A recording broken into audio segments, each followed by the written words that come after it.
He was short. అతను పొడవులో తక్కువవాడు. He was sharp. అతను తెలివైన, తీక్షణమైన వ్యక్తి. He was the brightest boy in his class. అతను తన తరగతిలో అత్యంత తెలివైన అబ్బాయి. His seniors used to ask him to solve their difficulties in science. అతని పెద్దవారు విజ్ఞానశాస్త్ర సమస్యలను అతను పరిష్కరించమని అడుగేవారు. He could have gone unnoticed in a crowd, but once you asked him a question related to physics or maths, there was a spark in his eyes. అతను జనరద్దీలో గమనించబడకపోవచ్చు, కానీ physics లేదా maths సంబంధించిన ప్రశ్న అడిగితే, అతని కన్నుల్లో ఉత్సాహం కనపడేది. He could grasp theories of science faster than the speed of light. అతను విజ్ఞానశాస్త్ర సిద్ధాంతాలను చాలా వేగంగా అర్థం చేసుకోవగలడు. He came from a poor but educated family. అతను పేద కాని విద్యావంతుల కుటుంబం నుండి వచ్చాడు. His father was a high school teacher and an avid reader of English literature. అతని తండ్రి హైస్కూల్ ఉపాధ్యాయుడు మరియు ఆంగ్ల సాహిత్యం చదవడంలో మక్కువ ఉన్నవాడు. He, like all the boys in his class, was trying to get admission into some engineering college. అతను, తన తరగతిలోని ఇతర అబ్బాయిలులాగా, ఇంజనీరింగ్ కళాశాలలో ప్రవేశం పొందేందుకు ప్రయత్నించేవాడు. The brighter ones wanted to study in the Indian Institutes of Technology, or the IITS. తెలివైనవాళ్లు Indian institutes of technology, IIT, లో చదవాలనుకున్నారు. There was an entrance test for IIT. IIT కి ప్రవేశ పరీక్ష ఉంది. This boy, along with his friends, applied to appear for the test. అతను మరియు అతని స్నేహితులు ఆ పరీక్ష రాయడానికి దరఖాస్తు చేసుకున్నారు. They did not have any special books or coaching. వారికి ప్రత్యేక పుస్తకాలు లేదా కోచింగ్ లేదు. All these IIT aspirants would sit below the shade of a stone mandap close to Chamundi Hills in the sleepy town of Mysore. ఈ IIT ఆశావంతులు Mysore నగరంలో Chamundi hills దగ్గర రాయి మండపం గడ్డఛాయలో కూర్చునేవారు. He was the guide for the others. అతను ఇతరులకు మార్గదర్శకుడు. While the others struggled to solve the problems in the question paper, he would smile shyly and solve them in no time. ఇతరులు ప్రశ్నపత్ర సమస్యలను పరిష్కరించడంలో కష్టపడుతున్నప్పుడు, అతను సిగ్గుగా నవ్వుతూ వెంటనే పరిష్కరిస్తాడు. He sat alone below a tree and dreamt of studying at IIT. అతను ఒక చెట్ట దిగువలో ఒంటరిగా కూర్చుని IITలో చదవాలని కలలు కనేవాడు. It was the ultimate aim for any bright boy at that age, as it still is today. ఆ వయసులో ఏ తెలివైన అబ్బాయి కోసం అయినా ఇది పరమ లక్ష్యం, మరియు ఇది ఇంకా ఇప్పటికీ అలాగే ఉంది. He was then only 16 years old. ఆ సమయంలో అతను కేవలం 16 వయసు మాత్రమే. The day came. పరీక్ష రోజు వచ్చింది. He came to Bangalore, stayed with some relatives and appeared for the entrance test. అతను బెంగళూరుకు వెళ్లి కొన్ని బంధువులతో ఉండి ప్రవేశ పరీక్ష రాశాడు. He did very well but would only say okay when asked.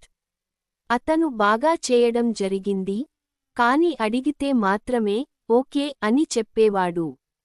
It was the opposite when it came to food. ఆహారం విషయంలో అది విరుద్ధంగా ఉండేది. When he said okay, it implied bad. When he said good, it implied okay. When he said excellent, it implied good. అతను okay అనగా చెప్పడం సరేమా అర్థం, good అంటే ఓకే, ఎక్సలెంట్ అంటే గుడ్ అని అర్థం. His principle was never to hurt anyone. ఎవరికీ నొప్పి కలిగించకూడదని అతని సిద్ధాంతం. The IIT entrance results came. IIT ప్రవేశ ఫలితాలు వచ్చాయి. He had passed with a high rank. అతను ఉన్నత ర్యాంక్తో ఉత్తీర్ణుడయ్యాడు. What a delight for any student. ఏ విద్యార్థికి అయినా ఎంత సంతోషం. He was thrilled. అతను ఉత్సాహంతో ఉన్నాడు. He went to his father who was reading a newspaper. అతను తన తండ్రి దగ్గర వెళ్ళాడు, వారు ఒక వార్తాపత్రిక చదువుతున్నారు. అన్నా, I have passed the exam. అన్నా, నేను పరీక్ష ఉత్తీర్ణుడిని. Well done, my boy. చాలా బాగా చేశావు, నా అబ్బాయి. I want to join IIT. నేను IITలో చేరాలని కోరుకుంటున్నాను. His father stopped reading the paper. కుడివైపు చూపుతున్న బాణం అతని తండ్రి పత్రిక చదవడం ఆపారు. He lifted his head, looked at the boy and said with a heavy voice, My son, you are a bright boy. అతను తల ఎత్తి అబ్బాయి వైపు చూసి గంభీర స్వరంలో అన్నాడు, నా కొడుకా, నీవు తెలివైనవాడివి. You know our financial position. మన ఆర్థిక పరిస్థితి నీకు తెలుసు. I have 5 daughters to be married off and 3 sons to educate. నాకు పెళ్లి చేసుకోవాల్సిన 5 కుమార్తెలు మరియు చదువు పెట్టాల్సిన 3 కొడుకులు ఉన్నారు. I am a salaried person. నేను జీతం పొందే ఉద్యోగి. I cannot afford your expenses at IIT. నేను IIT ఖర్చులను భరిస్తే ఉండలేను. You can stay in Mysore and study as much as you want. నీవు మైసూర్లో ఉండి కావలసినంత చదువుకోవచ్చు. Indeed, it was a difficult situation for any father to say no to his bright son. నిజంగా ఏ తండ్రికి అయినా తన తెలివైన కొడుక్కి కాదు అనడం కష్టమైన పరిస్థితి. But circumstances were like that. కానీ పరిస్థితులు అలానే ఉన్నాయి.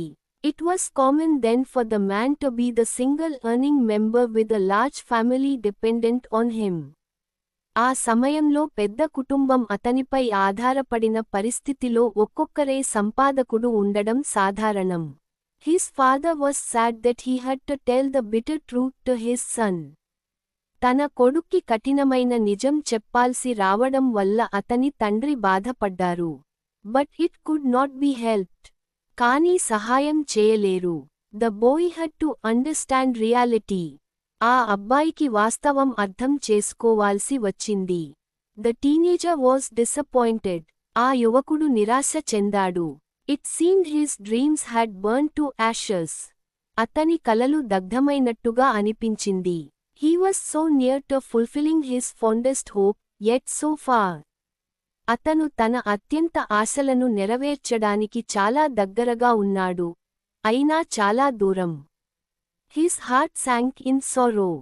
అతని గుండె దుఃఖంతో దిగుమతి అయింది. He did not reply. అతను సమాధానం చెప్పలేదు. He never shared his unhappiness or helplessness with anybody. అతను తన అసంతృప్తి లేదా అసహాయత్వాన్ని ఎవరితోనూ పంచుకోలేదు. He was an introvert by nature. అతను స్వభావంగా లోకి అనువైన వ్యక్తి. His heart was bleeding but he did not get angry with anybody. అతని గుండె రక్తస్రావం అయినట్టే, అతను ఎవరితోనూ కోపపడలేదు. The day came. ఆ రోజు వచ్చింది. His classmates were leaving for Madras, now Chennai. అతని తరగతి స్నేహితులు మద్రాస్, ఇప్పుడు చెన్నైకి వెళ్ళిపోతున్నారు. They were taking a train from Mysore to Madras. వారు మైసూర్ నుండి మద్రాస్కి రైలు తీసుకుంటున్నారు. They have shared good years in school and college together.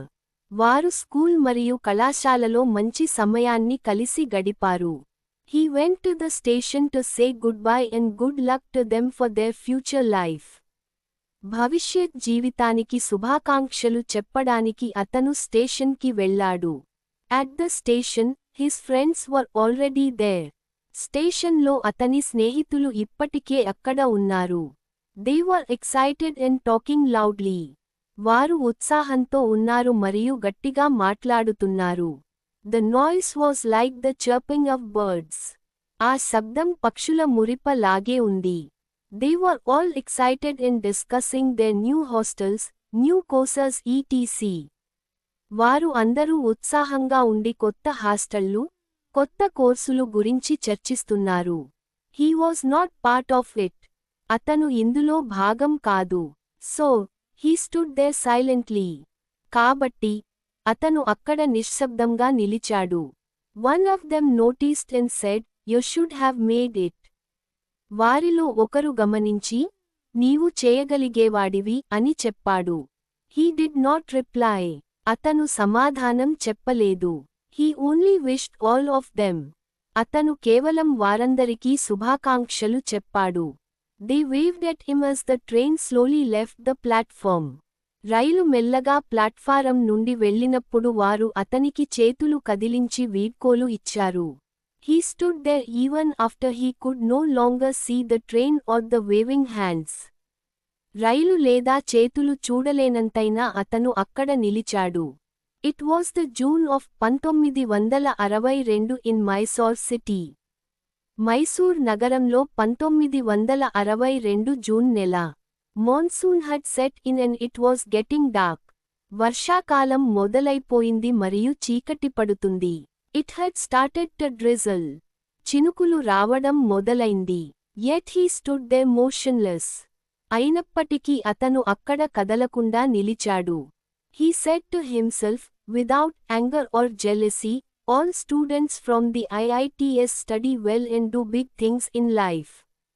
కోపం లేదా ఎరి లేకుండా అతను తనకు ఇలా చెప్పాడు.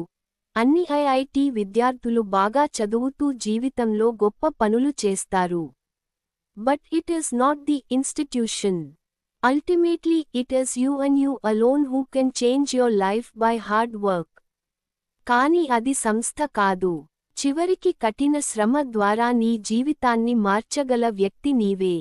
Probably he was not aware that he was following the philosophy of the Bhagavad Gita, your best friend is yourself and your worst enemy is yourself. అతను బహుశా తెలియదు, కాని అతను భగవద్గీత తత్వశాస్త్రాన్ని అనుసరిస్తున్నాడు. నీకి అత్యుత్తమ స్నేహితుడు నీవే, నీకే అత్యంత చెడ్డ శత్రువు నీవే.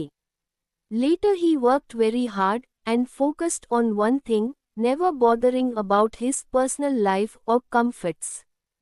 తర్వాత అతను చాలా కష్టపడి పనిచేశాడు, ఒకదానిపై దృష్టి పెట్టి, వ్యక్తిగత జీవితం లేదా సౌకర్యాలను పట్టించుకోలేదు. He shared his wealth with others. అతను తన ధనాన్ని ఇతరులతో పంచుకున్నాడు. He never used the help of any caste, community or political connections to go up in life. జీవితంలో ముందుకు రావడానికి అతను ఏ జాతి, సమాజం లేదా రాజకీయ సంబంధాలను ఉపయోగించలేదు. A son of a school teacher showed other Indians it was possible to earn wealth legally and ethically. ఒక ఉపాధ్యాయుని కొడుకు ఇతర భారతీయులకు ధనం చట్టపరంగా మరియు నైతికంగా సంపాదించడం సాధ్యమని చూపించాడు. He built a team of people who were equally good. అతను సమానంగా మంచి వ్యక్తులతో కూడిన జట్టును నిర్మించాడు. He became a pioneer of India's software industry and started the information technology wave. అతను భారత సాఫ్ట్వేర్ పరిశ్రమలో మార్గదర్శకుడిగా మారి, సమాచార సాంకేతికతలో కొత్త ప్రవాహాన్ని మొదలుపెట్టాడు. Today he has become an icon of simplicity, uncompromising quality and fairness, apart from being a philanthropist. ప్రస్తుతం అతను సరళత, ఖచ్చితమైన నాణ్యత మరియు సమానత్వంలో ప్రతీకగా మారాడు, అదనంగా దాతృత్వవాది కూడా. He really believes in the motto, powered by intellect and driven by values. అతను నిజంగా ఈ మోటోను నమ్ముతున్నాడు, తెలివితో నడిపించబడిన మరియు విలువలతో ప్రేరేపించబడిన. He is none other than Nagavara Ramarao Narayana Murthy, the founder of Infosys, a leading IT company in the world. అతను ఇన్ఫోసిస్ స్థాపకుడు నాగవారా రామారావు నారాయణ మూర్తి, ప్రపంచంలోని ప్రముఖ ఇట్ కంపెనీ యొక్క స్థాపకుడు.